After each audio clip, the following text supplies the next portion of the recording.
Halo,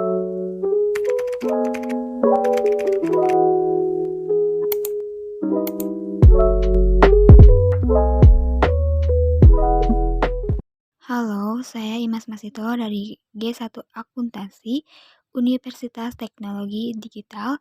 Di sini saya akan membahas mengenai buku besar dan buku besar pembantu. Buku besar atau General Ledger adalah buku catatan akhir atau Box of Final Entry yang merupakan kumpulan rekening-rekening neraca dan rekening laba rugi, menampung ringkasan data yang sudah diklarifikasikan yang berasal dari jurnal sumber data untuk menyusun neraca, laporan laba rugi, dan laporan perubahan modal. Buku pembantu yaitu rincian dari rekening-rekening dalam buku besar, sedangkan rekening kontrol yaitu buku besar yang rinciannya dibuat dalam buku pembantu.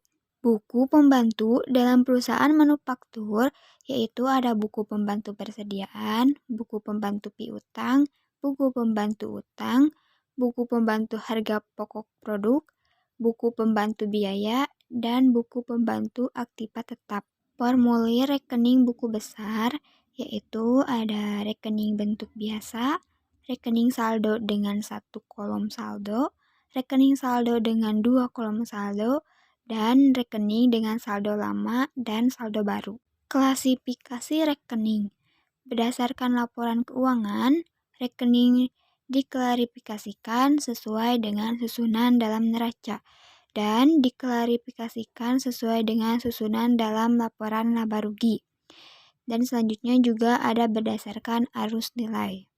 Klasifikasi atas dasar laporan keuangan yaitu dibagi menjadi beberapa bagian.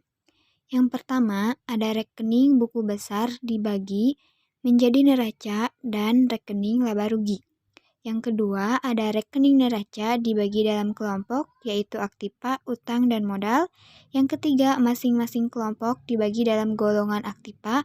Yang pertama ada aktiva lancar, yang kedua investasi javan, yang ketiga aktiva tetap berwujud, yang keempat aktiva tetap tidak berwujud, dan yang kelima aktiva lain-lain.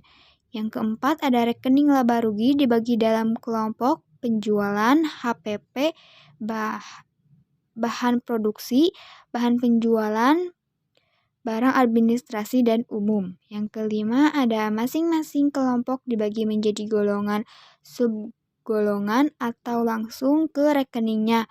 Dan yang keenam ada memberikan kode kepada masing-masing rekening dalam klarifikasinya.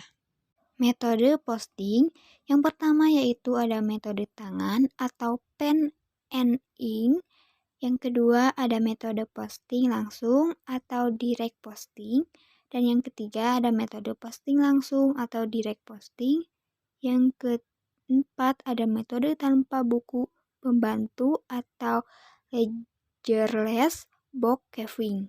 Dokumen sumber atau media terbagi menjadi dua, yaitu media tunggal, dokumen sumber yang hanya berisi satu rekening yang didebit atau satu rekening yang dikredit, contoh faktur penjualan.